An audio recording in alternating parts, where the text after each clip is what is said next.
திருமறை நேரம் Bible Hour presented by the National Bible College. கிறிஸ்துவின் சபையார் உங்களை வாழ்த்துகிறார்கள். Satellite Bible School. வணக்கம் வேத மாணவர்களே, மீண்டும் இந்த நிகழ்ச்சியில் உங்களை வரவேற்பதிலே எல்லையற்ற மகிழ்ச்சி. தொடர்ந்து நீங்கள் கேட்டுக்கொண்டு வருகிற இயேசு கிறிஸ்துவின் மலை பிரசங்கம் உங்களை மாற்றி இருக்கும் என்று நம்புகிறோம். அதன் தொடர்ச்சியாக இன்றைய நாளிலே இயேசு கிறிஸ்து தம்முடைய மலை பிரசங்கத்திலே நீங்கள் மற்றவர்களை குற்றவாளிகள் என்று தீர்க்காதிருங்கள் என்று இயேசு கிறிஸ்து தம்முடைய மலை பிரசங்கத்திலே சொல்லியிருக்கிறார். நாம் ஏன் மற்றவர்களை குற்றவாளிகள் என்று தீர்க்கக்கூடாது என்பதை குறித்தும் நியாய தீர்ப்பை குறித்தும் இயேசு கிறிஸ்து அந்த ஜனங்களுக்கு உபதேசித்தார். நீங்கள் மற்றவர்களை குற்றவாளிகள் என்று தீர்த்தால் உங்களுக்கு என்ன நேரிடும் என்பதை குறித்தும், யார் உண்மையான நியாயாதிபதி என்பதை குறித்தும் இந்த நிகழ்ச்சியில நாம் தொடர்ந்து தெளிவாக படிக்க இருக்கிறோம். எனவே நீங்கள் தொடர்ந்து நிகழ்ச்சியை பாருங்கள், சொல்லப்படுகிற வேத வசனங்களை எழுதி கொண்டு அதை குறித்து சிந்தியுங்கள், மனம் திரும்புங்கள். இன்றைய நாளிலும் கூட நமது போதகர் டாக்டர் பீட்டர் சாலமன் ஐயா அவர்கள் நற்செய்தி அளிப்பார். வணக்கம். தேசிய வேதாகம கல்லூரி மாணவ கண்மணிகளே, தோழர்களே, அருமை பெற்றோரே, உலகளாவிய என் தமிழ் சொந்தங்களே, மீண்டுமாக த நேஷனல் பைபிள் காலேஜ் வழங்கும் ஆன்லைன் வகுப்புகளுக்கு உங்களை வரவேற்கிறதுல மிகவும் மகிழ்ச்சி அடைகிறேன். இந்த நாட்களில் sermon on the mount part 2 மலை பிரசங்கத்தினுடைய 2வது பகுதியை கவனிக்கிறோம். அந்த வகையில் 5ஆம் அதிகாரம் 6ஆம் அதிகாரத்தை தோராயமாக நாம் படித்திருக்கிறோம். இன்றைக்கு 7ஆம் அதிகாரத்தை துவங்குகிறோம். நீங்கள் உன்னிப்பாக கவனிக்க வேண்டிய ஒரு விஷயம் என்னன்னா, இயேசு கிறிஸ்துவனுடைய மலை பிரசங்கம் ஒரு தனி மனிதனை, அவனுடைய ஆத்மாவை, அவனுடைய சந்தோஷத்தை, அவனுடைய சுக துக்கத்தை, அவன் தேவைகளை குறித்து கிறிஸ்து அக்கறை உள்ளவராக பேசுகிறார். நம்முடைய நியாய தீர்ப்பு ஒரு தேச அளவிலா, குடும்ப அளவிலா என்றால் இல்லை, ஒவ்வொரு தனி மனிதனுடைய அளவில் தான் நியாய தீர்ப்பும் இருக்கிறது. Man is going to be judged personally. அப்போ மலை பிரசங்கம் நேரடியாக நம்மிடத்தில் பேசப்படும் போது தனி மனிதனுக்கும் அவனை உண்டாக்கிய ஜீவாதிபதியாகிய தேவனை பற்றியதாக இருக்கிறது. மலை பிரசங்கத்தை நாம் புரிந்து கொள்ளும்போது என்னை நான் புரிந்து கொள்கிறேன். நான் யார் என்பது எனக்கு தெரிகிறது. என்னுடைய தேவைகள் புரிகிறது. அவைகளை பெறுகிற வழி எனக்கு தெரிகிறது. என் அன்பு சகோதரர்களே, எனக்கு ஆகாரமும் தண்ணீரும் உடைகளும் வந்துவிட்டால், எனக்கு சமாதானமும் மகிழ்ச்சியும் வந்துவிட்டால், அடுத்த கட்டமாக மனிதன் என்ன செய்வான்? அவன் இரவிலே கொடையை பிடித்து கொண்டு போவான். இரவிலே கொடை தேவையில்லை. ஏன்னா அவன் மேலே மழையும் இல்லை, அவன் மேலே சூரிய ஒளியும் இல்லை. இரவிலே ஒரு ஆள் கொடை பிடித்து கொண்டு போகிறான் என்று சொன்னால், அவன் அந்த காலத்தில் தனக்கு ஒரு கொடை இருக்கிறது என்பதை காண்பிப்பதற்காக. பெருவாரியாக அந்த காலத்தில் கொடை யார்கிட்ட இருக்கும்னா ஜமீன்தார்கிட்ட இருக்கும், பெரிய பணக்காரங்கிட்ட தான் இருந்தது. நான் சொல்கிறது ஒரு 60 ஆண்டுகளுக்கு முன்னால். என் அன்பு சகோதரர்களே, கர்வம் மிகுந்த ஒரு சமுதாயத்தில், பெருமை மிகுந்த ஒரு சமுதாயத்தில் அடுத்த கட்டமாக மனுஷன் என்ன செய்வானா, போகிற வரவனெல்லாம் குறை சொல்லுவான். குறைக்கு பிறகு நியாயம் சொல்லுவான், குற்றப்படுத்துவான், அப்புறம் குற்றமாக அவனை தீர்ப்பான். இது மனிதனிடத்தில் தொற்றிக்கொள்ளக்கூடிய குணங்கள். அதாவது the proud man begin to judge others. இன்றைக்கும் நம்முடைய வாழ்க்கையில் பார்க்குற எல்லாத்தையுமே நம்ம மனசுக்குள்ளே நியாயத்தை இருக்கிறோம். அதாவது மனிதனுடைய பண்பாடு ஒரு குறிப்பிட்ட அளவு வரைக்கும் மனுஷன் ஒரு மாதிரி இருப்பான். தனக்கு கிடைக்க வேண்டியதெல்லாம் கிடைச்ச உடனே பெருமையும் கர்வமும் வந்துடும். அதுக்கு பிறகு மனிதர்கள் ஒருவரை ஒருவர் குற்றப்படுத்துவாங்க, நியாயம் தீர்ப்பாங்க. இன்றைக்கும் நம்ம வீட்டில் பாருங்கள், இந்த வயசானவங்க புதுசாக இருக்கிற இளைஞர்களை, மருமகனை குறை சொல்லுவாங்க, நியாயம் தீர்ப்பாங்க. இது சமுதாயத்தில் எல்லா விதமான மக்கள் மத்தியிலும் இருக்கிற ஒரு நோய். இயேசு கிறிஸ்து என்ன சொல்றாரு? உனக்கு எல்லா திருப்தியும் கடவுள் கொடுக்கும்போது மற்றவர்களை பழிக்கிறவர்களாக, நியாயம் தீர்க்கிறவராக நீங்கள் இருக்கக்கூடாது என்று சொல்கிறார். ஏன் அப்படின்னா, நீங்கள் எப்படி நியாயம் தீர்க்கிறீங்களோ அப்படிதான் உங்களுக்கும் நியாய தீர்ப்பு இருக்கும்னு சொல்றார். நீ இரக்கம் இல்லாதவனா இருந்தா உனக்கு இரக்கம் கிடைக்காது. நீ குற்றப்படுத்துகிறவனா இருந்தா உன்னை யாராவது ஒருத்தன் குற்றப்படுத்துவான். ஒரு ஆள் வந்தாரு, உட்கார்ந்தபடியே ஏதோ சொல்ல ஆரம்பிச்சார். முதல்ல ரோட்டில் போகிறவங்கள பற்றி பேசினார், அப்புறம் வீட்டில் இருக்கிறவங்கள பற்றி பேசினார், அப்புறம் அரசியலை பற்றி பேசினார், அப்புறம் உலக அரசியலை பற்றி பேசினார். எல்லாரையும் ஒழுங்கு எடுக்கிற மாதிரி பேசிக்கிட்டே இருந்தார். இதை கேட்டுக்கொண்டிருந்த ஒரு ஆள் அவனுடைய வேதனை தாங்க முடியாமல் ஒரு வார்த்தை சொன்னான், முதல்ல உன் முதுகில் என்ன அழுக்கு இருக்குதுன்னு பாரு, அதுக்கு பிறகு மற்றவன் முதுகில் என்ன அழுக்கு இருக்குதுன்னு நீ யோசிக்கலாம். இது மாதிரியான சொற்றொடர்களை, பேச்சுகளை நம்ம மத்தியில் பேசுகிறத பார்க்குறோம். காரணம் என்ன? எந்த ஒரு மனிதனும் தன்னுடைய முதுகு பக்கத்தில் இருக்கிற அழுக்கை பார்க்க முடியாது. அது மாதிரி குற்றப்படுத்துகிறவர்கள் குற்றப்படுத்துவது ரொம்ப சுலபம். ஆகவே நாம் பொறுமை காக்க வேண்டும். இயேசு கிறிஸ்து ஒரு முறை ஒரு பெண்ணை விபச்சாரத்தில் பிடித்து அவளை எருசலேம் தேவாலயத்துக்கு முன்பாக கல் எறிந்து கொள்ளும்படியாக வந்தாங்க. அப்படி அழைத்து வந்த அந்த பரிசேயர்கள் அந்த பெண்ணோடு சேர்த்து இயேசுவையும் கல்லாலேயே அடித்து சாகடிக்க வேண்டும் என்று விரும்பினாங்க. இந்த புகழ்பெற்ற சம்பவம் உலகம் முழுதும் உள்ள மக்களுக்கு ஏதோ ஒரு வகையில் தெரியும். அப்பொழுது இயேசு அங்கே உட்கார்ந்து தரையிலே எழுத ஆரம்பித்தார். நியாயப்பிரமாணத்தை எழுத ஆரம்பித்தார். அதை படித்த அந்த பரிசேயர்கள் இந்த வசனத்தை பார்த்த உடனே இதுக்கு விரோதமாக நான் நடந்திருக்கிறேன்னு சொல்லிட்டு அவன் ஓட ஆரம்பித்தான்.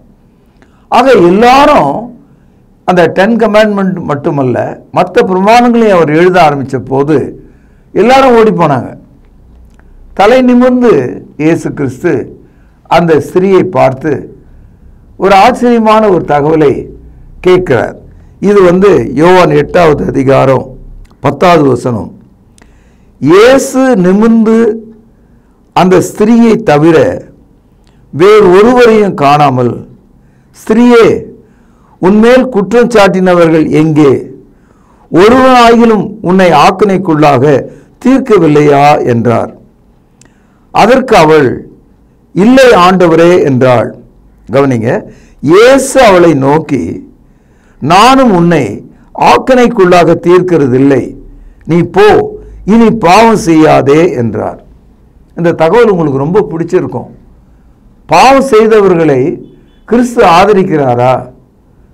மரணத்துக்கு ஏதுவான பாவம் செய்த அந்த ஸ்திரீயை இயேசு தொடர்ந்து நீ போய் பாவம் செய் என்று சொல்கிறாரா? இல்லை.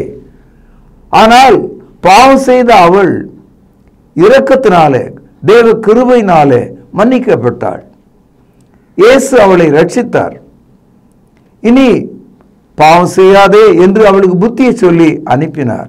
கூடுதலாக, நான் உன்னை ஆக்கினைக்குள்ளாக தீர்க்கிறதில்லை என்று சொன்னார். I will also not condemn you. நான் உன்னை ஆக்கினைக்குள்ளாக தீர்க்கிறதில்லை என்று சொன்னார். இந்த சம்பவம், தாயே, தகப்பனே, வாலிபனே, சமுதாயமே, இதை கேட்டுக்கொண்டிருக்கிற தலைவர்களே, இன்னைக்கு யூடியூப், ஃபேஸ்புக் எல்லாத்தையும் நீங்க பாருங்க, ஒருத்தரை அவமானப்படுத்தி குற்றப்படுத்துவதே தொழிலாக வைத்திருக்கிறாங்க. குற்றப்படுத்துவதே அரசியலாக்கப்பட்டிருக்கிறது. அசிங்கமான ஒரு அரசியலை இந்த நூற்றாண்டிலே நாம பார்க்கிறோம். யோவான் எழுதிய சுவிசேஷம் 12வது அதிகாரம் 47வது வசனம். ஒருவன் என் வார்த்தைகளை கேட்டும் விசுவாசியாமற் போனால் அவனை நான் நியாயம் தீர்ப்பதில்லை. நான் உலகத்தை நியாயம் தீர்க்க வராமல் உலகத்தை ரட்சிக்க வந்தேன் என்றார். இயேசு கிறிஸ்து முதல் முறையாக இந்த உலகத்துக்கு வந்தபோது 2000 ஆண்டுகளுக்கு முன்பு ஒரு அற்புதமான வார்த்தையை சொன்னார். அந்த வார்த்தை சிங்குலரில் இல்லை, ப்ளூரலில் இருக்கு, ஒருமையில் இல்லை, பன்மையில் இருக்கு. எப்படின்னா, இயேசு சொன்னார், நான் என் குடும்பத்தை ரட்சிக்க வந்தேன், என் ஜனங்களை ரட்சிக்க வந்தேன், யூதர்களை ரட்சிக்க வந்தேன். அப்படி இல்லை, உலகத்தை ரட்சிக்க வந்தேன் என்று சொன்னார். கூடுதலாக அவர் சொல்றாரு, உலகத்தை நியாயம் தீர்க்க நான் வரவில்லை, உலகத்தை ரட்சிக்க வந்தேன். The first advent of Jesus Christ, not to condemn anyone or the world, but to save all. எல்லாரையும் ரட்சிப்பதற்காக அவர் வந்தேன் என்று சொன்னார். லூக்கா 19ஆம் அதிகாரம் 10வது வசனத்தில் படிக்கிறோம், இழந்து போனதை தேடவும் ரட்சிக்கவுமே மனுஷகுமாரன் உலகத்திற்கு வந்தார். சகோதரர்களே, அப்படியானால் நமக்கு நியாய தீர்ப்பு இல்லையா? இருக்கிறது. இயேசுனுடைய 2வது வருகையில் இயேசு நியாயாதிபதியாக வெள்ளை சிங்காசனத்தில் உட்கார்ந்து எல்லா மனுஷனும் எழுந்து அவருக்கு முன்பாக நிற்கும்போது அவர் நியாயம் தீர்ப்பார். பூமியிலே உயிரோடு இருந்தவர்களையும் மரித்தவர்களையும் சமுத்திரத்தில் மூழ்கி இறந்தவர்களையும் அவருக்கு முன்பாக எழும்பி நிற்பார்கள். அப்பொழுது அவருடைய கையில் ஒரு ஜீவ புத்தகம் இருக்கும்.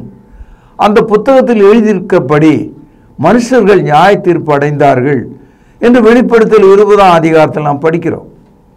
அதே கருத்தை இயேசு கிறிஸ்து சிலுவையில் மரிக்கிறதுக்கு முன்னால நான் நியாய தீர்க்க வரவில்லை என்று சொல்லும்போது கூடுதலாக ஒன்று சொல்லுகிறார். யோவான் 12வது அதிகாரம் 48வது வசனம், என்னை தள்ளி என் வார்த்தைகளை ஏற்றுக்கொள்ளாதவனை நியாயம் தீர்க்கிறது ஒன்று இருக்கிறது, நான் சொன்ன வசனமே அவனை கடைசி நாளில் நியாயம் தீர்க்கும். சகோதரர்களே, இயேசு கிறிஸ்து நியாய தீர்ப்பு எப்படி நடக்கும் என்று சொல்கிறார். ஒரு கால் நீங்கள் இயேசுனுடைய வார்த்தையின்படி நடவாமல் போகலாம்.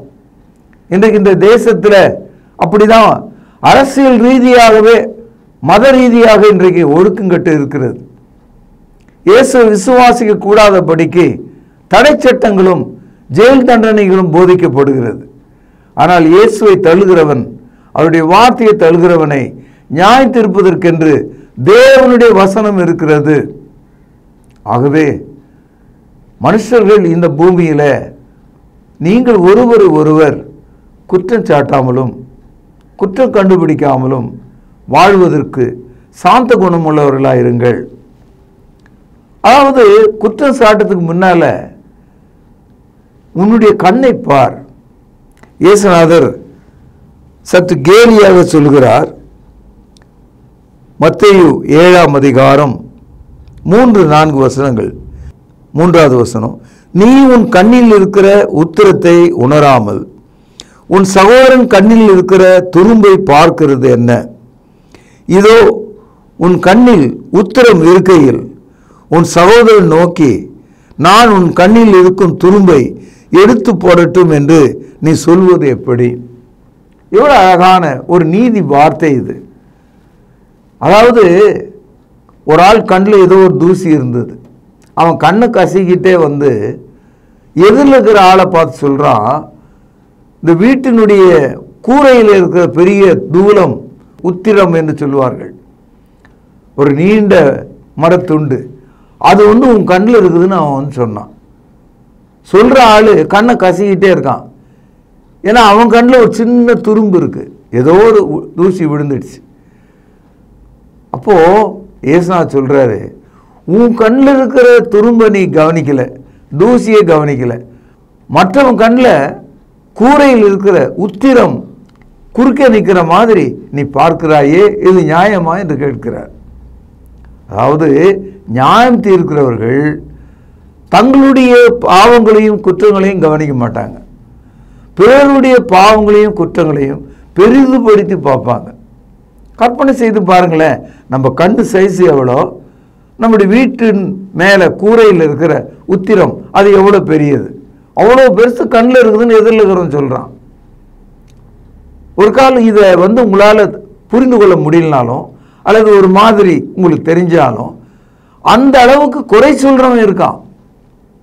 இயேசு கிறிஸ்து நியாயமா தான் சொல்றார்.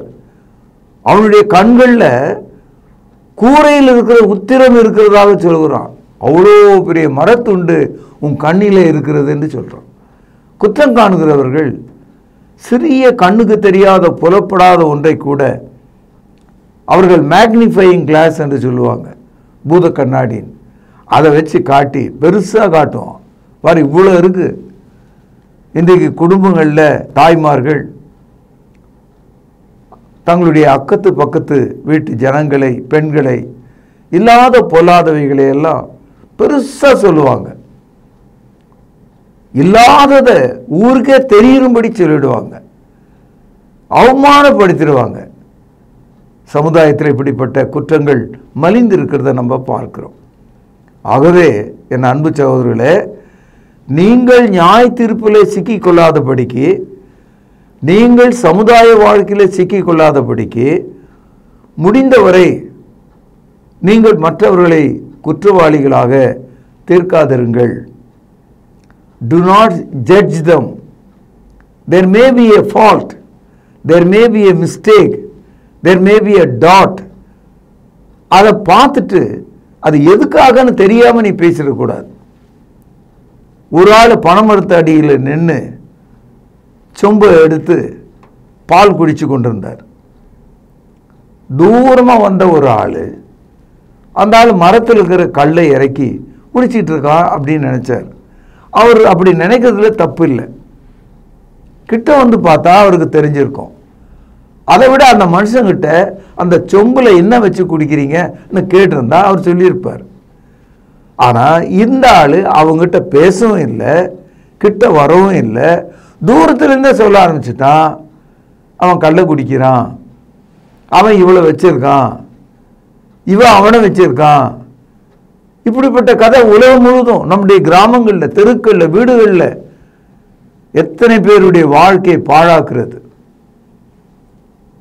அதே போல இளைஞர்கள் மத்தியில், வாலிப பிள்ளைகள் மத்தியில், குழந்தைகள் மத்தியில் கூட இந்த குற்றம் சாட்டுகிற குணம் பெரியவரிடத்திலிருந்து ஒரு வியாதியை போல தொற்றிக்கொள்வதை நாம் பார்க்கிறோம். ஒரு லாயர், ஒரு வழக்கறிஞர், அவர் என்கிட்ட வந்தார். சார், நீங்கள் சொல்கிறத பார்த்தா அப்போ இவ்வளோ நீதிமன்றங்கள், இவ்வளோ லட்சக்கணக்கான வழக்குகள், இவ்வளோ காரியங்கள்லாம் நம்ம சுற்றி இருக்க, அப்போது நீதிமன்றங்கள் குற்றவாளிகளை கண்டுபிடித்து தண்டனை கொடுத்தா தானே சமுதாயம் சீராக இருக்க முடியும். அப்போ இயேசுநாதர் நீங்கள் குற்றவாளிகளை ஆக்காதிருங்கள், குற்றவாளிகளாக ஆக்காதிருங்கள் அப்படி நீங்கள் சொல்கிறீங்களே அப்படின்னு சொல்கிறீங்க. சகோதரர்களே, இயேசு கிறிஸ்து சொன்னது இண்டிவிஜுவல் மேட்டர். ஒரு மனிதன் சக மனிதன் மீது காரணம் இல்லாமல் குற்றம் சாட்டுகிற காரியங்களை நீங்கள் செய்யாதிருங்க. ஆனால் சமுதாயம் என்று வரும்போது அவர்கள் மத்தியில் நீதிமன்றங்களை அமைத்து அந்த நீதிமன்றங்களில் சட்ட ரீதியாக குற்றச்சாட்டுகளை நிரூபித்து தண்டனைகளை கொடுப்பதில் பைபிள் எப்பொழுதும் தவறவில்லை. இன்னைக்கு உலகம் முழுதும் இருக்கிற நீதிமன்றங்கள், நீதி சட்டங்கள் இந்த பைபிளை பேஸ் பண்ணி தான் எழுதப்பட்டிருக்கு. இல்லைன்னா மனுஷனுக்கு தெரியாது நீதி சட்டம்னா என்னன்னு. All the courts based on Bible doctrine. All the laws in the court, they are taken from the Bible only. ஆகவே நீதிமன்றங்களில் வழக்குகளை விசாரித்து தண்டனைகளை கொடுப்பதற்கு அதற்கான இடம் இருக்கிறது. அதற்கான வசனங்கள் ஏராளம் உண்டு. உபாகமம் 16ஆம் அதிகாரம் 18-19 வசனங்கள், நீதிமொழிகள் 17ஆம் அதிகாரம் 23வது வசனம், நீதிமொழிகள் 11ஆம் அதிகாரம் 1 வசனம், ஒரு 3 வசனம் தோராயமாக உங்களுக்கு கொடுத்தேன். அதாவது சமுதாயத்தில் நீங்கள் நியாயாதிபதிகளை நியமிக்க வேண்டும். You must appoint judges. நம்ம 1 சாமுவேல்லாம் நம்ம படிக்கிறோம் நியாயாதிபதிகள். 1 சாமுவேலுக்கு முந்தைய புத்தகம் நியாயாதிபதிகள். ஜட்ஜஸ்னே ஒரு புக் இருக்குது பைபிளில். அப்போ நியாயாதிபதிகளை நியமித்தால் நியாயங்களை அவர்கள் சொல்லலாம். ஆனால் நியாயாதிபதிகளை நியமித்தாலும் நியாயங்களை பைபிள் சொல்லும். When the judges were appointed, they have to follow God's law. தேவன் வழங்கிய சட்டங்களை தான் பயன்படுத்தணும். இப்படி தான் பழைய ஏற்பாட்டில் இருந்தது. ஆனால் இன்றைக்கு ஜாதிக்காக, நிறத்துக்காக, ஆட்சிக்காக சட்டங்களை மாற்றி மனிதர்களை அடக்கி ஒடுக்கி அவர்களை கீழ்ப்படுத்தி முதல் தர குடிமக்கள், மூன்றாம் தர குடிமக்கள், ஜாதியின் மேலே ஒடுக்குதல், இதெல்லாம் மனுஷர்கள் செய்கிறாங்க.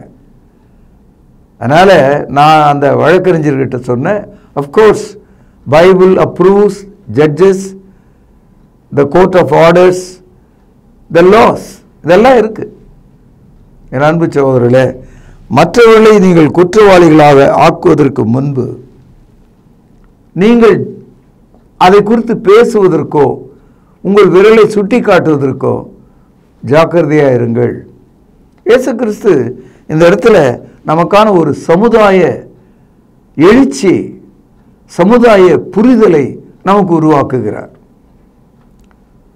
இதை சொல்லிட்டு அவர் சொன்ன உதாரணம் தான் ரொம்ப அழகாக இருக்கு.